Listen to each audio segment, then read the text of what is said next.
Halo sejawat, kembali lagi ke channel 1 Siklus Sirkadian dan sekarang kita akan belajar mengenai algoritma takikardi. Ini merupakan episode keempat dari series ACLS Prep Series, sebuah seri yang menyiapkan kita untuk mengikuti kursus Advanced Cardiac Life Support. Untuk memulai, kita harus kenal dulu dengan yang namanya takikardi. Takikardi itu deg-degan, yaitu denyut jantungnya itu di atas normal, di atas 100 beat per menit. Normalnya denyut jantung orang dewasa itu 60-100 kali. Kalau misalnya di atas 100, kita sebut pasiennya takikardi. Gejala klinisnya apa sih takikardi? Itu pertama adalah palpitasi, rasanya berdebar-debar. Ya iya, orang kenceng. Yang kedua adalah penurunan curah jantung. Karena si jantungnya itu disuruh kerja cepat banget, belum sempat ngisi, udah mompah. Belum sempat ngisi, udah mompah. Makanya justru malah curah jantungnya itu mengalami penurunan. Yang ketiga adalah peningkatan kebutuhan oksigen miokardium. Miokardium itu kan otot jantung. Kalau misalnya jantungnya disuruh kerja keras, disuruh kerja cepat banget, ngebut, pasti butuh oksigen atau butuh makanan lebih tinggi. Makanya kebutuhan oksigennya juga meningkat. Ini bisa menyebabkan pasiennya mengalami nyeri dada iskemik, nyeri dada jantung. Biasanya gejala-gejala ini muncul kalau nadinya di atas 150 beat per menit. Nah, untuk sebelum masuk ke algoritma takikardi, kita harus bisa beberapa hal dulu. Kita harus bisa 3 hal. Yang pertama adalah kita perlu mengerti gimana cara membedakan jenis-jenis takikardi yang ada. Untuk gampangnya sih kita cuma perlu hafal atau kita mengerti 3 jenis takikardi aja. Yang pertama adalah takikardi yang normal atau sinus takikardia. Ini biasanya kalau kita olahraga, kalau kita deg-degan, kalau kita nervous, itu yang keluar iramanya kayak gini, sinus takikardi. Sinus takikardi itu berarti di atas 100 beat per menit, ada gelombang QRS-nya bagus, normal-normal semua, dan ada gelombang P yang mengawali kompleks QRS. Gelombang P itu artinya dia irama ini berasal dari SA node, berasal dari generator jantung yang normal. Itu. Jadi pertama sinus takikardi, yang kedua adalah takikardia QRS sempit, yang biasanya berasal dari supraventrikular. Ini hampir mirip-mirip sama si sinus takikardi, bedanya ini QRS-nya juga sempit, reguler, bagus-bagus semua bentuknya, cuma bedanya kita nggak bisa lihat gelombang P-nya. Jadi nggak ada gelombang P di sini. Itu yang menandakan bahwa si irama ini berasal bukan dari SA node, bukan dari generator jantung normal, tapi berasal dari sebuah titik ektopik lainnya.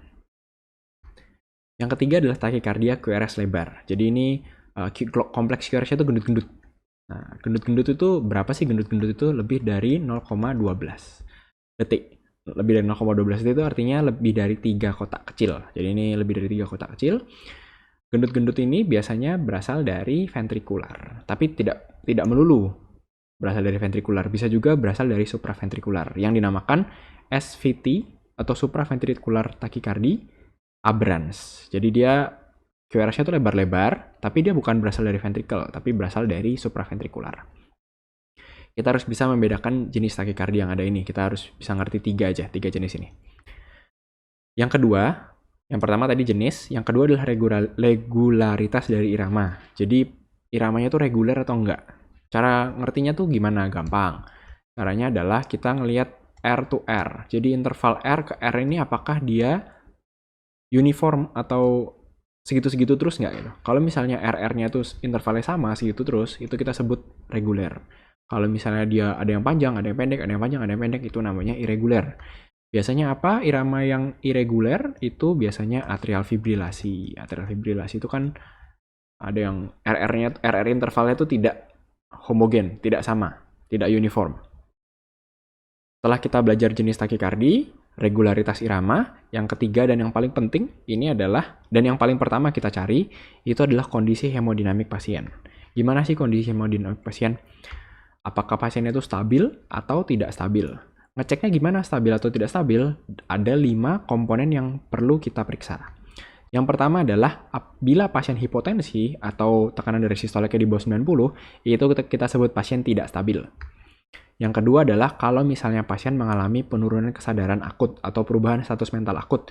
Kalau misalnya diajak ngomong tiba-tiba nggak connect, kalau misalnya pasiennya kok tiba-tiba ngantuk terus, delirium, nggak bisa diajak ngomong, nggak bisa diajak ini siapa, ditanya ini di mana, itu nggak jawab, itu kita sebut pasiennya tidak stabil. Yang ketiga adalah munculnya tanda-tanda shock, misalnya akralnya dingin, CRT-nya lebih dari 2, pipisnya tidak keluar, oliguria atau anuria, itu kita bilang pasiennya tidak stabil. Dan yang keempat adalah nyeri dada iskemik. Jadi pasiennya mengeluhkan nyeri dada yang khas dengan nyeri dada karena kekurangan oksigen jantung.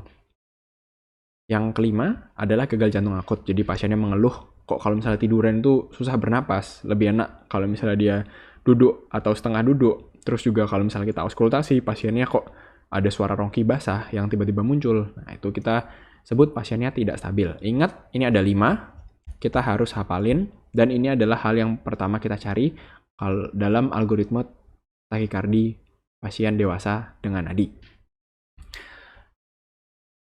Oke, kita harus bisa 3 ini. Dari situ kita dapat kesimpulan pasiennya ini datang takikardi dengan irama apa, reguler atau tidak irregular, dan stabil atau tidak stabil. Langsung aja kita masuk ke algoritma takikardi. Nah, ingat ini adalah algoritma takikardi dewasa dengan nadi ya. Ini harus ada nadinya. Kalau misalnya nggak ada nadinya, itu jatuhnya pasiennya henti jantung. Kalau henti jantung masuknya bukan di algoritma ini, tapi ke algoritma henti jantung yang udah aku jelasin di beberapa video sebelumnya. Ini ingat harus ada nadinya. Kalau misalnya dalam pemeriksaan, dalam melakukan tindakan, terus tiba-tiba pasiennya tidak ada nadi, itu kita nggak usah banyak pikir, langsung aja berubah ke algoritma pasien henti jantung. Ingat itu ya. Jadi ini pasiennya selalu harus ada nadinya. Oke, kita mulai aja. Pertama adalah pasien datang dengan takikardia, terus kita ya nilai kesesuaian dengan kondisi klinis. Nah, pertama kali kita lakukan adalah kita pastikan ABC pasien aman. Airway, breathing, circulation. Airway aman, kita bantu nafas jika perlu, kita pasang alat bantu nafas. Breathing dan ventilasi, kita bisa bantu dengan terapi oksigen kalau misalnya pasiennya hipoksemi. Lalu untuk circulation dan kardiovaskular, kita bisa pasang monitor untuk identifikasi rama jantung, monitor tekanan darah, saturasi oksigen, pasang akses IV, dan pasang EKG 12 lead kalau misalnya ada. Kalau nggak ada, bisa pakai EKG 2 lead. EKG lead 2 panjang. Oke, yang pertama kita akan periksa di sini, kalau misalnya pasien datang, adalah kita tentukan dulu pasiennya stabil atau tidak stabil. Tadi stabil atau tidak stabil dilihat dari 5 komponen. Kalau misalnya salah satu aja terpenuhi, antara hipotensi, perubahan status mental akut, tanda syok, nyeri dada, gagal jantung, satu saja terpenuhi, itu kita sebut pasiennya tidak stabil. Oke, kita mulai ke kasus pertama. Kasus pertama, misalnya pasien datang dengan takikardia, takiaritmia, terus pasiennya stabil, bisa diajak ngomong, terus nyambung, tapi kok mengeluh berdebar-debar. Lalu kita cek kan dengan EKG, terus kita lihat QRS-nya tuh lebar atau tidak. Kalau misalnya pasiennya QRS-nya di sini sempit, jadi dia di bawah 0,12 detik, di bawah 3 kotak kecil. Apa yang bisa kita lakukan? Kita tentuin dulu pasiennya reguler atau tidak reguler. Kalau misalnya dia reguler, itu berarti kan kita bisa lakukan manuver vagal atau kita bisa berikan adenosin. Juga kita bisa berikan beta blocker atau calcium channel blocker. Vagal, adenosin, beta blocker, calcium channel blocker, dan pertimbangkan konsultasi ahli. Ingat dia kalau misalnya reguler.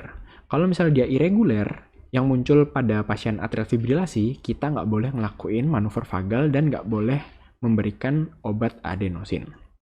Ingat, kalau reguler boleh, kalau irreguler atau atrial fibrilasi itu nggak boleh. Manuver vagal itu kayak gimana? Lanjut.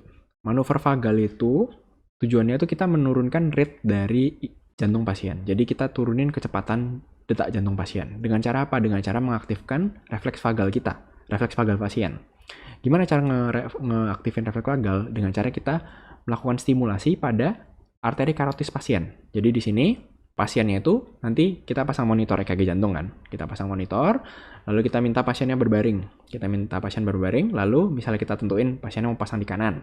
Kita minta dia menghadap ke kiri.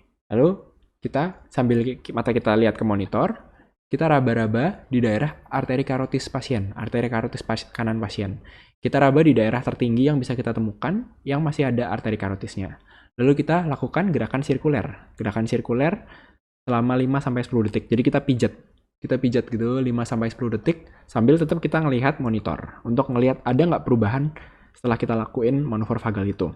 Nah, kalau misalnya manuver vagal tersebut tidak berhasil, kita bisa coba sekali lagi. Kita bisa lakukan dengan cara yang sama di sisi yang lain. Jadi kalau misalnya tadi kita di kanan, kita suruh hadap ke kiri. Sekarang kita lakukan di kiri. Kita suruh hadap pasien ke kanan. Lalu kita coba 5-10 detik. Tuh, itu namanya manuver vagal. Indikasinya apa? Indikasinya adalah kalau pasiennya takikardi dengan QRS sempit reguler. Ingat reguler. Kalau irreguler, atrial fibrilasi itu nggak boleh. Kontraindikasinya adalah takikardia QRS sempit irreguler atau atrial fibrilasi. Adanya riwayat myocardial infarct, serangan jantung. Adanya riwayat stroke atau TIA, transient ischemic attack dalam 3 bulan terakhir. Adanya riwayat VF atau VT. Dan kalau kita auskultasi di arteri karotis, itu ada suara bruit. Suara bruit itu kayak brrr, brrr, brrr, gitu. Nah, kontraindikasinya itu gampangnya itu kita, kalau yang satu kan tidak boleh atrial fibrilasi.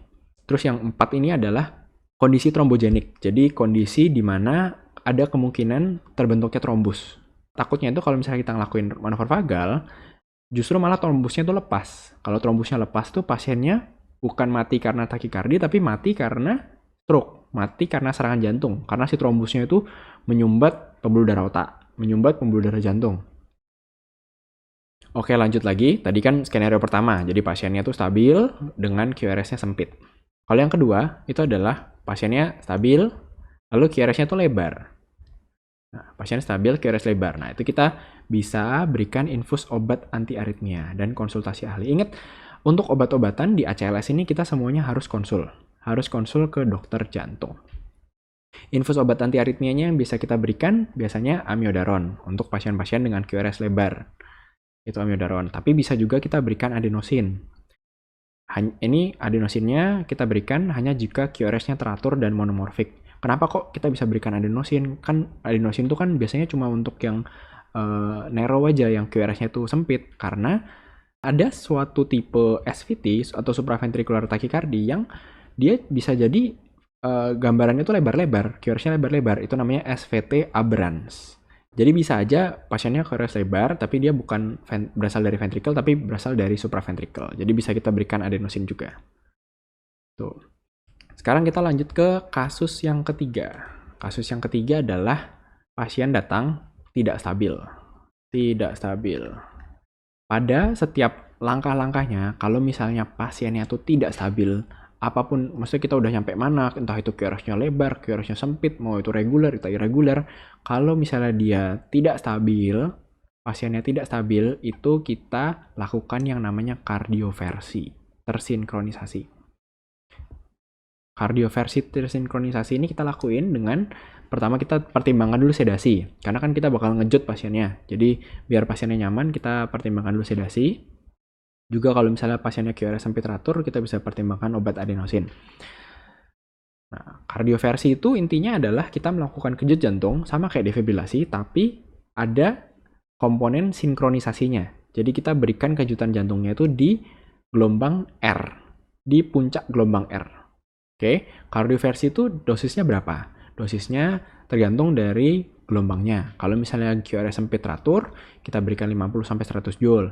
Kalau QRS sempit tidak teratur, 120-200 joule bifasik atau 200 joule monofasik. Kalau QRS lebar teratur, 100 joule.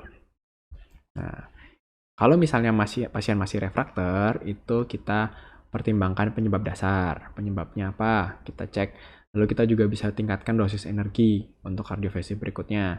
Kita bisa tambah obat-obatan. Dan yang paling penting adalah kita perlu konsultasi ahli.